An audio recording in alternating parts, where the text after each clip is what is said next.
नमस्कार। कानुन न्याय तथा संसदीय मामिला मन्त्रालय र नेपाल टेलिभिजनको संयुक्त प्रस्तुति कानुनका कुरामा यहाँलाई हार्दिक स्वागत छ। यस कार्यक्रमको मूलभूत उद्देश्य नागरिक सचेतनाका माध्यमबाट न्यायमा पहुँच सहज बनाउने र लोकतन्त्रको सबलीकरणमा योगदान गर्ने हो। प्रत्येक 15 दिनमा प्रसारण हुँदै आएको यस कार्यक्रमको आजको श्रृङ्खलामा उपभोक्ता अधिकारका विषयमा छलफल गर्नेछौँ। यसै सिलसिलामा हामीसँग हुनुहुन्छ नायब महान्यायाधिवक्ता पदम प्रसाद पाण्डेय। यहाँलाई स्वागत छ। धन्यवाद। यो उपभोक्ताका अधिकार भनिन्छ, तर खास यो अधिकार भन्नाले चाहिँ के बुझिन्छ, के हो? वास्तवमा के रहेछ भन्दाखेरि अहिले उपभोक्तावाद भनेर पनि हामी चिन्छौँ। उपभोक्ताको अधिकार, उपभोक्ताको सार्वभौम सत्ता भनेर पनि बुझिँदो रहेछ। पहिलो ट्रेडिसनल्ली के बुझिन्थ्यो भन्दा एउटा चाहिँ सिद्धान्त छ, यो क्याभेट इम्प्टर भन्ने एउटा सिद्धान्त। त्यो सिद्धान्तले के भन्छ भने जो क्रेता छ ऊ आफै सचेत हुनुपर्छ, त्यसरी किन्ने मान्छे सचेत हुनुपर्छ नि त, विक्रेतालाई दोष लाउनु पाइँदैन भन्ने एउटा सिद्धान्त थियो।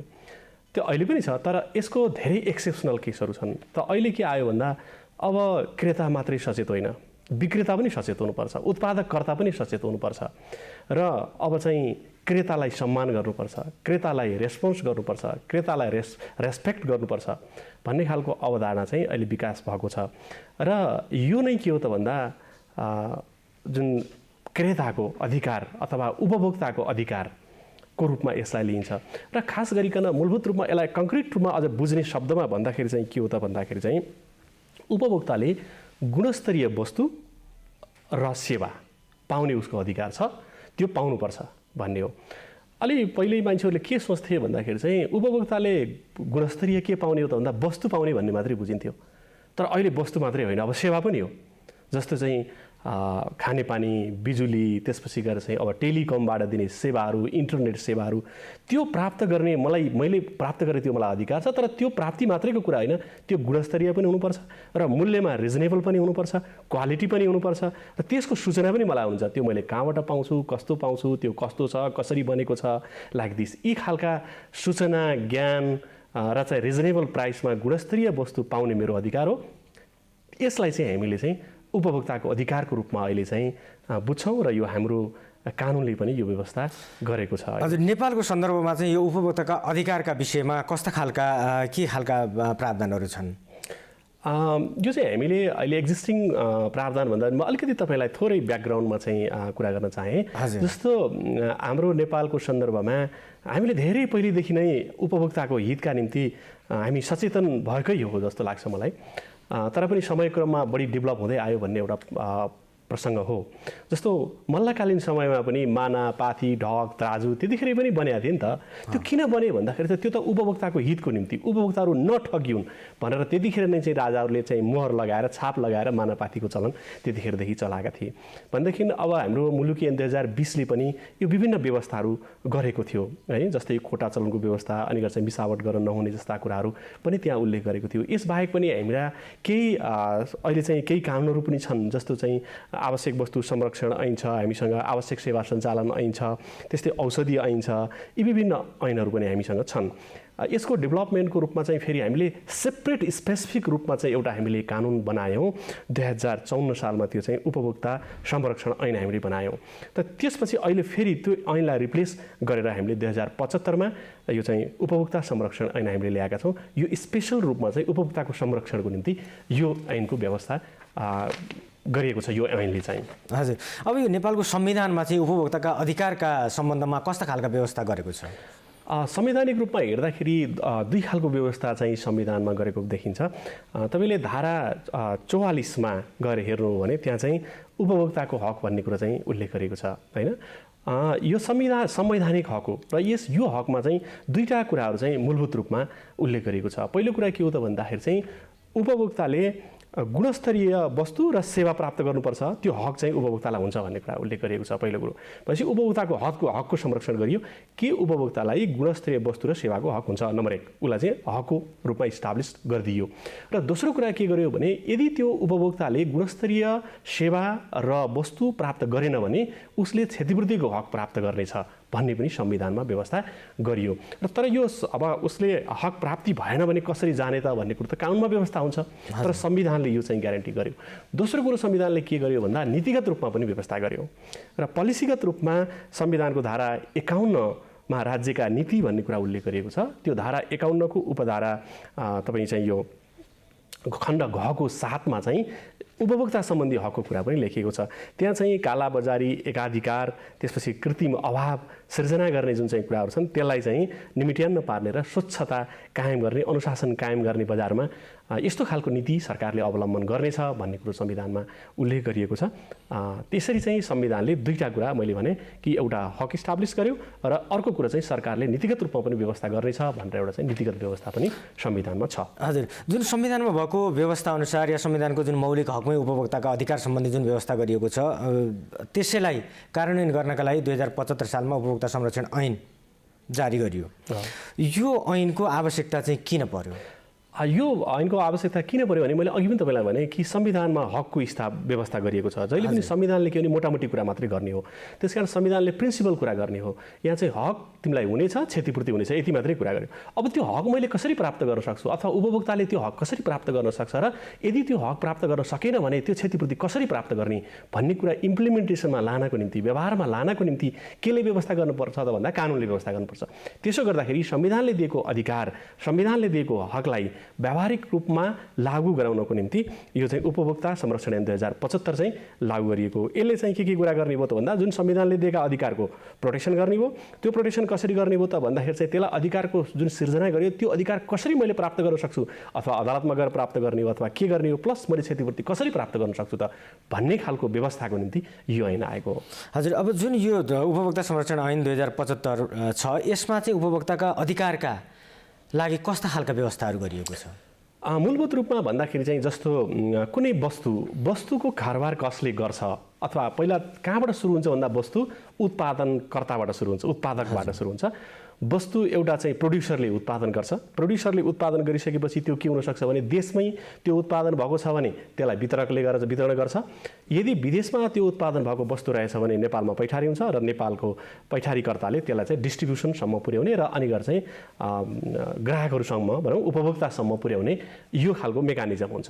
यो मेकानिजममा जो मान्छेहरू जोडिन्छन्, जस्तो मैले भने कि उत्पादककर्ता होला, पैठारीकर्ता होला, ढुवानीकर्ता होला, सञ्चयकर्ता होला, त्यसपछि गएर सेवा दिने मान्छे अथवा संस्था, यिनीहरूको आफ्नो दायित्व छ। यिनीहरूले के भने वस्तुको गुणस्तर, वस्तुको प्राइस, अनि गर्छ लेबलिङ लगायतका कुराहरू मा चाहिँ ध्यान दिनुपर्छ र उपभोक्तालाई चाहिँ गुणस्तरीय वस्तु र रिजनेबल प्राइसमा चाहिँ उपलब्ध गराइदिनुपर्छ भन्ने कुरो चाहिँ मूल व्यवस्था गरेको छ यो चाहिँ उपभोक्ता संरक्षण ऐन 2075ले।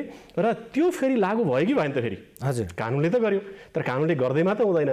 त्यसकारण त्यो लागू भएको छ कि छैन, उपभोक्ताले त्यस्तो वस्तुहरू प्राप्त गरेको छ कि छैन, गुणस्तरीय वस्तु प्राप्त गरेको छ कि छैन, रिजनेबल प्राइसमा प्राप्त गरेको छ कि छैन भन्ने कुराको चाहिँ निगरानी गर्ने कुरा अथवा त्यसको चाहिँ नियमन गर्ने कुरा चाहिँ नेपाल सरकारको अधिकार छ र नेपाल सरकारलाई त्यो अधिकार हुनेछ र नेपाल सरकारले गर्नेछ भन्ने कुरा चाहिँ यो कानुनमा उल्लेख गरिएको छ। हजुर, अहिले जुन यो कानुनमा भएको व्यवस्था, कार्यान्वयनको अवस्था चाहिँ कस्तो छ? कति हाम्रो अब ठिक तरिकाले कार्यान्वयन भइरहेको छ या चाहिँ कार्यान्वयन भर्खर कार्यान्वयनको क्रममा रहेकोले यसमा थप केही सचेत हुनुपर्ने अवस्था पनि छ? होइन, सचेत हुनुपर्ने अवस्था छ। अब कानुन अहिले लागू भइसकेको छ। कानुन लागू भइसकेपछि यसको लागू गर्नको निम्ति सहयोगीको रूपमा नियमावली पनि आइसकेको छ। अनि गएर चाहिँ इन्स्टिट्युसनहरू पनि स्थापना भइसकेका छन्। तर चाहिँ अब फुल रूपमा लागू हुनको निम्ति के हुन्छ भने दुईटा कुरा ध्यान दिनुपर्ने हुन्छ मलाई जस्तो लाग्छ। एउटा कुरा उपभोक्ताहरू आफै सचेत हुनुपर्छ, नम्बर 1। किनभने मैले गुणस्तरीय वस्तु प्राप्त गर्न सकेँ कि सकेन, मैले रिजनेबल प्राइसमा प्राप्त गर्न सकेँ कि सकेन, मैले डेट एक्सपायर भएको वस्तु त कतै किनिरहेको छैन भन्ने कुरो त म आफै सचेत हुनुपर्छ, पहिलो कुरो। दोस्रो कुरो के हो त भन्दा म सचेत हुँदै पनि यदि विक्रेताले अथवा उत्पादनकर्ताले अथवा पैठारीकर्ताले यदि यस्ता कुराहरू ढाँटछल गरेर कुनै वस्तु बिक्री गरेको छ भने म आफै सचेत भएर के गर्नु पर्यो, सम्बन्धित निकायमा गएर मैले उजुरी दिनुपर्छ। यो चाहिँ व्यवस्था छ भनेदेखि अब सरकारी निकायको पनि उत्तिकै महत्त्वपूर्ण भूमिका हुन्छ। सरकारी निकायमा अनुगमन गर्ने निकाय, त्यसपछि गएर चाहिँ यदि कानुनले तोकेको परिधिभित्र नरहने जुन चाहिँ उत्पादनकर्ता छ अथवा विक्रेता छ त्यसलाई कारबाही गर्ने कुरा, यसमा चाहिँ राज्य पनि उत्तिकै सचेत हुनुपर्छ र राज्यका जुन निकायहरू छन् तिनीहरू पनि उत्तिकै सचेत हुनुपर्ने अवस्था छ। हजुर, तर एउटा गुनासो उपभोक्ताको जहिले पनि सुनिन्छ कि यो कुनै पनि सामान ल्याइसकेपछि फिर्ता गर्न गाह्रो हुन्छ, उत्पादकले फिर्ता लिन मान्दैन भन्ने पनि एउटा गुनासो आउँछ। यसमा चाहिँ उत्पादकको दायित्व के हो, उपभोक्ताले के गर्नुपर्छ? यो कस्तो हुन्छ भने हाम्रो देशमा यो बिजनेस कल्चरको डेभलप नभएको भन्ने मलाई लाग्छ है। तपाईँलाई म एउटा चाहिँ इक्जाम्पल दिउँ, मलाई यो इक्जाम्पल मलाई सधैँ सम्झिरहन मन लाग्छ यो उपभोक्ताको हक हितको संरक्षणको सन्दर्भमा। म अमेरिकामा पढ्न गएको थिएँ, त्यहाँ चाहिँ मैले के गरेँ भने त्यो बिस्तारा एउटा चाहिँ त्यो हावा भरेर अनि चाहिँ सुत्ने बिस्तारा त्यो मैले किनेँ। त्यो किनिसकेपछि मलाई त्यो पसलेले के भन्यो भने तैँले यो प्रयोग गर, तँलाई चित्त बुझ्यो भने ठिकै छ, बुझेन भने मलाई फिर्ता दिनु भने। म 1 महिनासम्म सुतेँ तर मलाई त्यो कम्फर्टेबल लागेन। कम्फर्टेबल नलागिसकेपछि मैले व्यापारीसँग भने, तर मलाई आफै भन्न लाज लागिरहेछ किनभने म एक महिना सुतेँ, के गरौँ भनेर भनिसकेपछि ऊ यति हेप्पी भयो, oh no thanks very good भनेर उसले चाहिँ त्यो सामान मलाई फिर्ता गरिदियो र मलाई चाहिँ पैसा दियो। भनेको कल्चर, बिजनेस कल्चर भनेको यस्तो हुन्छ डेभलप्ड कन्ट्रीमा। तर चाहिँ हाम्रोमा अलिकति समस्या मैले देखिरहेको छु कि व्यापारीहरूले एकचोटि बेचिसकेको सामान अब क्रेताले चाहिँ चित्त बुझेन भने फर्काउँदाखेरि आनाकानी गर्ने खालको यताउति परिपाटी अहिले पनि देखिन्छ। तर यो चाहिँ गलत हो र कानुनले प्रष्ट शब्दमा के भनेको छ भने 1 हप्ताभित्र यदि चित्त बुझेन भने त्यो सामान फिर्ता गर्नुपर्छ, फिर्ता गर्न सक्छ र फिर्ता गरिदिनुपर्छ। यदि फिर्ता गरिदिएन भने त्यस्तो अवस्थामा सम्बन्धित क्रेताले सम्बन्धित निकायमा गएर उजुरी गर्न सक्छ र उजुरी गर्यो भने विभागको महानिर्देशकले त्यस्तो विक्रेतालाई 3 महिनादेखि 6 महिनासम्म कैद वा 50,000 रुपियाँसम्म जरिमाना गर्न सक्ने कानुनमा व्यवस्था छ। त्यो कुरो चाहिँ त्यही भएर मैले अघि पनि भनेको थिएँ, अब उपभोक्ता सचेत हुनुपर्छ। यदि फिर्ता गर्दैन भने उजुरी गर्ने अनि उसलाई चाहिँ जेलमा पठाउने अथवा चाहिँ जरिमाना तिराउने गर्न सक्ने व्यवस्था कानुनले गरेको छ। तर यहाँ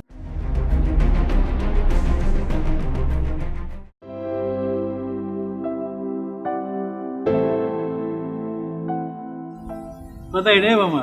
बजार जान लाग्यो हजुर, पानी दिनुहोस् न। ल अनि के गरे त्यो? आफूले पानी खानुबाट दिएपछि होइन? अब मान्छे पनि कहीँ छोइन्छ त?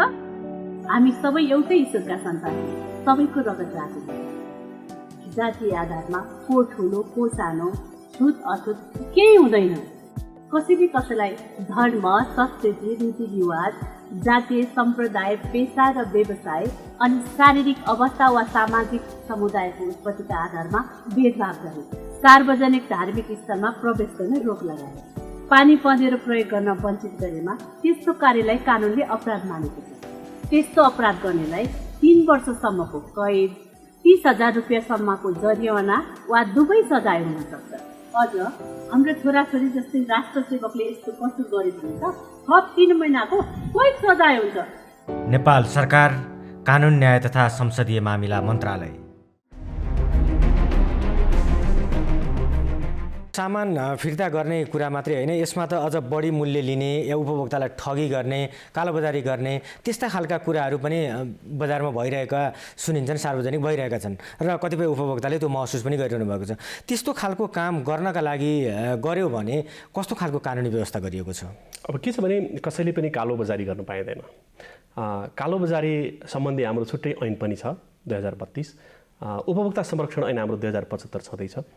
त्यो अनुसार सम्बन्धित क्रेताले अथवा एनी पर्सन के भन्छ भने लले त के भन्छ भने मैले भने जस्तो प्राइसको सम्बन्धमा, ट्याग नभएको सम्बन्धमा, डेट एक्सपायर भएको सामान बेच्यो अथवा गुणस्तरहीन सामान बेच्यो अथवा मिसावट भएको सामान बेच्यो भने जो कसैले पनि जसले त्यो थाहा पाउँछ, जसले देख्छ त्यसले सम्बन्धित निकायमा गएर उजुरी गर्न पाउँछ।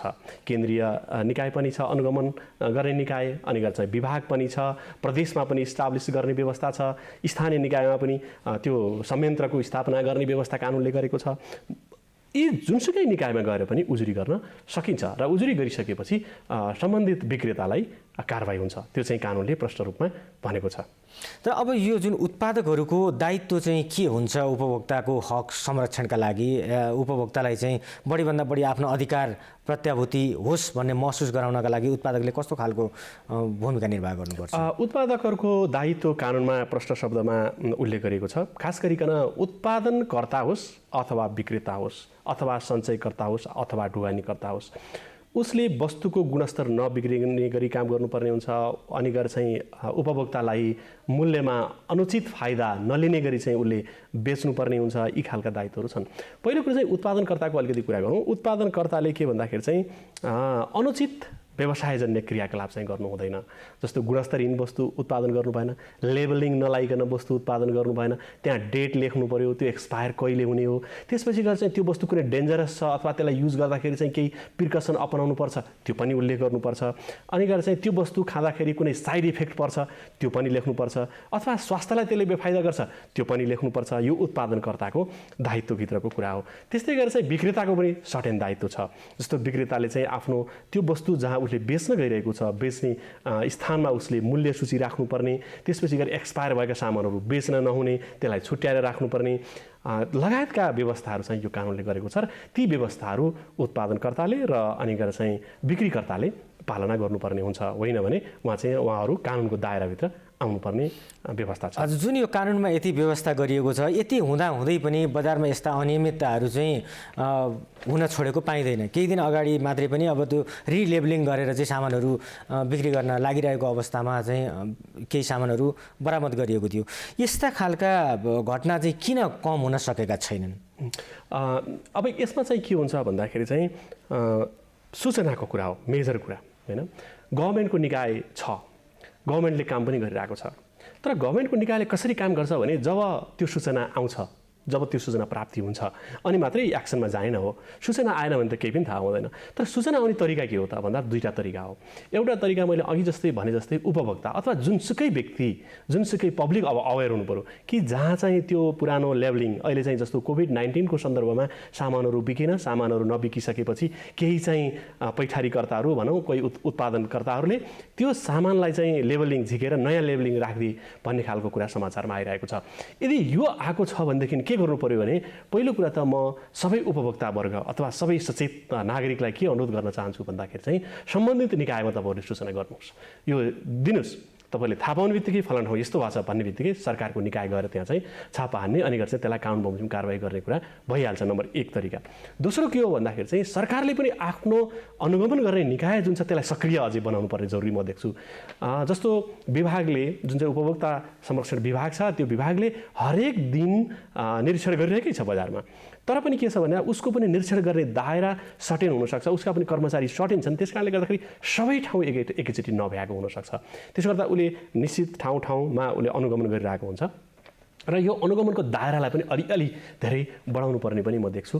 त्यसकारण चाहिँ मैले दुईवटा उपाय मैले देखेको। एउटा त सबै सचेत नागरिकले यो थाहा पाउन साथ सरकारी निकायलाई सूचना दिनु पर्यो।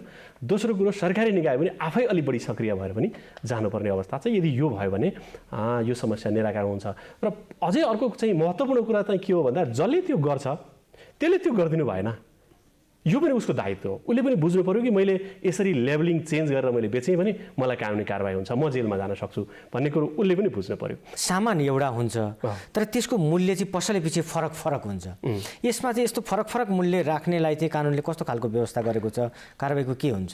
यस्तो छ। अब यसमा चाहिँ के छ भन्दाखेरि चाहिँ उपभोक्ता संरक्षण ऐन 2075ले के भनेको छ भन्दाखेरि सरकारले कुनै वस्तुको मूल्य निर्धारण गर्नको निम्ति मापदण्ड तोकिदिन्छ भनेको छ। भनेपछि उत्पादनकर्ताले कुनै पनि वस्तुको मूल्य कसरी निर्धारण गर्छ त भन्दा सरकारले तोकिदिएको मापदण्डभित्र भएर उसले उत्पादन गरेर अनि गएर चाहिँ प्राइस उसले चाहिँ फिक्स गर्छ। एउटा तरिका यो। दोस्रो कुरो चाहिँ अहिले के छ भन्दाखेरि चाहिँ हामी फ्री मार्केट इकोनोमीमा गइरहेछौँ। फ्री मार्केट इकोनोमी भनेको के हो त भन्दा कुनै पनि वस्तुको प्राइस कसले निर्धारण गर्छ भन्दा बजारले निर्धारण गर्छ। बजारमा कम्पिटिसन हुन्छ, कम्पिटिसन भइसकेपछि त्यसले त बढी मूल्यमा बेच्नै सक्दैन नि। भन्ने एउटा यो चाहिँ हामीले सिद्धान्त हामीले पनि अपनाइरहेका छौँ। यति हुँदाहुँदै पनि हामी त्यसैमा चाहिँ निर्भर छैनौँ। फेरि हामी फ्री इकोनोमी मार्केट हो, त्यसकारण चाहिँ बजारले सबै मूल्य निर्धारण गर्छ भन्ने कुरा पनि हामी ढुक्क छैनौँ। हामीले के गरेका छौँ त भन्दा ऐनमै हामीले के व्यवस्था गरेका छौँ भने तिमीले सर्टेन मूल्यभन्दा बढी लिन पाउन्नौ है भनेर पनि भनेका छौँ। जस्तो कालोबजारी सम्बन्धी ऐनमा चाहिँ हामीले के भन्यौँ त भन्दाखेरि चाहिँ तिमीले किनेको मूल्यको 20% भन्दा तिमीले चाहिँ बढी मूल्य लिन पाउँदैनौ, होइन भने तिमीलाई कालोबजारी ऐनअनुसार कारबाही हुन्छ भनेर हामीले भनिसकेका छौँ र त्यो कारबाही हुन्छ। फेरि र अर्को कुरा चाहिँ के छ भन्दाखेरि केही महत्त्वपूर्ण वस्तुहरू अथवा दैनिक उपभोग्य वस्तुहरू जुन छन् त्यस्ता वस्तुहरूको मूल्य निर्धारण गभर्मेन्ट आफै पनि गरिदिएको छ। जस्तो भनौँ दुधको मूल्य, पानीको मूल्य, अनि गएर चाहिँ यस्ता केही महत्त्वपूर्ण वस्तुहरू जुन दैनिक उपभोग्य वस्तु छन् त्यस्ता वस्तुको मूल्य गभर्मेन्ट आफै पनि निर्धारण गरिदिएको छ। र जुन चाहिँ मैले अघि भने 20% भन्दा बढी नाफा लिने गरी यदि कसैले बेचेको छ भने अघि मैले भने जस्तै सम्बन्धित निकायलाई जानकारी हामीले गराउँ, उपभोक्तासँग सम्पूर्ण नागरिकसँग म यो चाहिँ हार्दिकतापूर्वक अनुरोध गर्न चाहन्छु। हजुर, अब यी उपभोक्ताका अधिकार संरक्षणका लागि कानुनले त्यो जुन कार्यान्वयन गर्नका लागि कानुनी रूपमा कस्ता खालका संरचनाहरूको चाहिँ व्यवस्था गरिएको छ? संरचनागत रूपमा भन्दाखेरि चाहिँ के छ भन्दाखेरि चाहिँ जुन उपभोक्ता संरक्षण ऐन 2075 छ त्यो 75ले चाहिँ जस्तो सेन्टरमा एउटा चाहिँ उपभोक्ता संरक्षण परिषद भन्ने स्थापना गरेको छ। उपभोक्ता संरक्षण परिषदमा चाहिँ उद्योग वाणिज्य तथा आपूर्ति मन्त्री आफै त्यसमा अध्यक्ष हुनुहुन्छ हैन। त्यो एउटा चाहिँ त्यो यसले नीतिगत रूपमा काम गर्छ। भनेको अर्थ उपभोक्ताको हकितको संरक्षणका निम्ति सरकारले नीतिगत रूपमा के व्यवस्था गर्नुपर्छ भन्ने कुरा चाहिँ यसले गर्छ। त्यसपछि गएर चाहिँ अब बजारमा चाहिँ कस्तो सामान गइरहेको छ, उपभोक्ताले सही सामान पाएको छ कि छैन, मिश्रण भएको सामान पाएको छ कि गुणस्तरहीन सामान पाएको छ कि, अनि चाहिँ बढी प्राइस राखेर सामान बेचिएको छ कि, तपाईँले अघि भने जस्तै ट्याग चेन्ज गरेर सामान बेचिएको छ कि छैन भन्ने कुराको अनुगमन गर्नको निम्ति सर्टेन संरचनाहरू निर्माण गरिएको छ। र ती संरचनाहरूमा केन्द्रीय बजार अनुगमन समिति भन्ने छ, त्यो चाहिँ उद्योग वाणिज्य तथा आपूर्ति सचिवको अध्यक्षतामा गठन भएको छ। त्यसले चाहिँ केन्द्रीय लेभलमा काम गर्छ। त्यस्तै गरेर प्रदेशमा पनि प्रदेश बजार अनुगमन समिति गठन गर्न सक्ने प्रदेश सरकारले कानुन बनाएर भन्ने कुरो उपभोक्ता संरक्षण ऐनमै त्यो कुरा उल्लेख गरिएको छ। त्यस्तै गरेर चाहिँ स्थानीय बजार अनुगमन समिति स्थानीय निकायले गठन गर्न सक्ने र स्थानीय निकायले सो सम्बन्धी नियम कानुन बनाउन सक्ने भन्ने अधिकार भन्ने व्यवस्था पनि यो संरक्षण ऐन जुन उपभोक्ता संरक्षण ऐन 2075 छ त्यसमा यो पनि व्यवस्था गरिएको छ। उपभोक्ताको हक जुन हनन गर्नेहरूलाई कानुनी रूपमा कारबाही चाहिँ कस्तो खालको कारबाही हुन्छ? कानुनमा के छ व्यवस्था भन्दाखेरि चाहिँ क्याटेगोरिकली व्यवस्था गरिएको छ। जस्तो चाहिँ तपाईँले के काम गर्यो, लेबलिङ उकायो एउटा खालको सजाय, प्राइस बढी लियो अर्को खालको सजाय, त्रुटिपूर्ण उत्पादन गर्यो अर्को सजाय, अनि त्यसपछि गएर चाहिँ त्यो वस्तु गुणस्तरहीन बेच्यो अथवा गुणस्तरहीन वस्तु उत्पादन गर्यो त्यसको अर्को सजाय। त्यसकारण यी हरेक काममा चाहिँ फरक किसिमको सजाय छ। जुन महान्यायाधिवक्ताको कार्यालय मार्फत चाहिँ यस्ता कस्ता खालका मुद्दाहरू चाहिँ जान्छन् अदालतमा? महान्यायाधिवक्ता कार्यालय र महान्यायिकता कार्यालय अन्तर्गतका सरकारी वकिल कार्यालयहरू जति छन् र सरकारी वकिलहरू जति हुनुहुन्छ उहाँहरूको भूमिका यसमा के हुन्छ भन्दाखेरि चाहिँ जस्तो निरीक्षण अधिकृतले जरिमाना गर्ने कुरामा हाम्रो सरकारी वकिलको केही भूमिका हुँदैन, त्यो उहाँहरूले ठाउँका ठाउँ गर्नुहुन्छ। तर महानिर्देशकले जुन सजाय गर्ने विषय छ अथवा अदालतमा मुद्दा चल्ने विषय छ यो विषयमा चाहिँ के हुन्छ भन्दाखेरि चाहिँ अनुसन्धान अधिकृतले त्यो विषयमा अनुसन्धान गर्छ। अनुसन्धान गरिसकेपछि त्यो अनुसन्धान प्रतिवेदन सरकारी वकिलसम्म आफ्नो राय समेत पेश गर्छ कि यो विषयमा मुद्दा चलाउनु उपयुक्त छ भनेर उसले जब राय पेश गर्छ, राय पेश गरिसकेपछि त्यो रायको आधारमा सरकारी वकिलले त्यो विषयमा मुद्दा चलाउन उपयुक्त छ कि छैन भन्ने कुराको डिसिजन गर्छ अथवा फर्दर इन्भेस्टिगेसन गर्न पर्ने अवस्था देख्छ सरकारी वकिलले भने तिमीले फर्दर इन्भेस्टिगेसन गर है भनेर भन्छ। यदि देखेन र त्यसमा मुद्दा चलाउने देख्यो भने तिमीले मुद्दा चलाऊ भनेर भन्छ र भनिसकेपछि अनुसन्धान अधिकृतले महानिर्देशक समक्ष अथवा अदालत समक्ष गएर चाहिँ मुद्दा दायर गर्ने काम गर्छ। त्यसकारण चाहिँ मुद्दा चलाउने कि नचलाउने भन्ने निर्णय गर्ने अधिकार चाहिँ कसलाई छ त भन्दा सरकारी वकिललाई छ र त्यो सरकारी वकिलले निर्णय गर्छ र अनुसन्धान अधिकारीलाई इन्स्ट्रक्सन गर्ने काम पनि गर्छ अनुसन्धानको क्रममा। हजुर, अब जुन अहिलेको सन्दर्भमा यो वस्तु र सेवा उपलब्ध गराउँदा देखिएका मुख्य समस्या चाहिँ के हुन्, के देखिन्छ? अहिले चाहिँ समस्या के देखिन्छ भन्दाखेरि खास गरेर चाहिँ मूल्यको समस्या हैन, जस्तो बढी मूल्य लिएको भन्ने कुरो, सामान लुकाउने समस्या। त्यसपछि गएर चाहिँ अझै यो कोभिड-19 को सन्दर्भमा त अहिले पनि मैले कुरा कोट्याएँ, तपाईँले पनि कुरा भन्दै हुनुहुन्थ्यो कि लेबलिङ उकाएर चाहिँ अनि गएर चाहिँ नयाँ लेबलिङ लगाउने कुरा, यस्ता खालका समस्याहरू देखिएका छन्। र यो समस्यालाई हल गर्नको निम्ति के हो त भन्दाखेरि अघि मैले भने जस्तै उपायहरू सम्बन्धित व्यक्तिले उजुरी गर्ने र सम्बन्धित निकायले कारबाही गर्यो भने यी चाहिँ समस्याहरू हल हुन सक्छन् भन्ने पनि सँगसँगै देखिन्छ। कार्यक्रमको अन्त्यमा नि आइसकेका छौँ। अब यो उपभोक्ताका अधिकार संरक्षणका लागि अहिले जुन जति कानुनी व्यवस्थाहरू गरेका छन् यी पर्याप्त छन् कि यसमा केही थप गर्नुपर्ने त्यस्तो के छ यहाँको सुझाव? मैले के देख्छु भन्दाखेरि चाहिँ हामीसँग कानुन पर्याप्त छ। हामी सफिसियन्ट कानुन छ, तर चाहिँ प्रब्लम कहाँनिर हो भन्दा इम्प्लिमेन्टेसनको समस्या मात्रै हो। त्यस कारणले चाहिँ त्यसलाई इमान्दारीपूर्वक सबैले इम्प्लिमेन्टेसनमा लाग्नुपर्छ भन्छु। अब इम्प्लिमेन्टेसन गर्ने कसले त, कसको भूमिका हो त भन्दाखेरि अघि मैले भने जस्तै फेरि पनि के हो भने उपभोक्ताको भूमिका हो, सरकारको निकायको भूमिका हो। यी दुईटा सबै चाहिँ सँगसँगै लानुपर्छ। सरकारले गर्दै लाने भनेर मात्रै उपभोक्ता बस्नु पनि भएन, उपभोक्ताले सूचना ल्याइहाल्ला नि त्यसपछि गरौँला भनेर सरकारी निकाय पनि बस्नु भएन। अहिले चाहिँ यो दसैँको बेला, अब तिहारको बेला भनौँ, पर्वको बेला आइरहेको छ, यो बेलामा चाहिँ अलिकति सरकारले अझै बढी ध्यान दिनुपर्छ, उपभोक्ताहरूले पनि बढी ध्यान दिनुपर्छ। काहीँ चाहिँ मिसावट हुने, बढी मूल्य लिने, लुकाउने यो समस्याहरू आउन सक्छन्। त्यस कारण चाहिँ उपभोक्ता वर्ग र सरकारका निकायहरू सँगसँगै प्यारललले यो समस्या समाधान गर्नको निम्ति लाग्ने हो भने यो समस्या हल हुन्छ र उपभोक्ताहरू ठगिनबाट बच्न सक्नुहुन्छ भन्ने मलाई लाग्छ।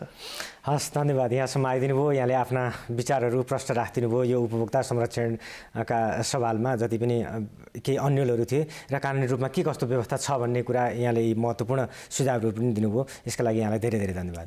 हस्, मलाई पनि यहाँले यहाँसम्म ल्याएर मैले कानुनमा भएका कुराहरू, आफ्नो विचार समेत राख्ने मौका तपाईँले मलाई प्रदान गर्नुभयो। त्यसका निम्ति म व्यक्तिगत रूपमा तपाईँलाई र नेपाल टेलिभिजन संस्थागत रूपमा नेपाल टेलिभिजनलाई पनि म धन्यवाद दिन चाहन्छु। कानुन न्याय तथा संसदीय मामिला मन्त्रालय र नेपाल टेलिभिजनको संयुक्त प्रस्तुति कानुनका कुरामा आज हामीले उपभोक्ता हक हित संरक्षणका विषयमा छलफल गऱ्यौँ। कार्यक्रमको अर्को श्रृङ्खलामा पनि हामी यस्तै विविध पक्षमा छलफल गर्ने गरी उपस्थित हुनेछौँ। नमस्कार।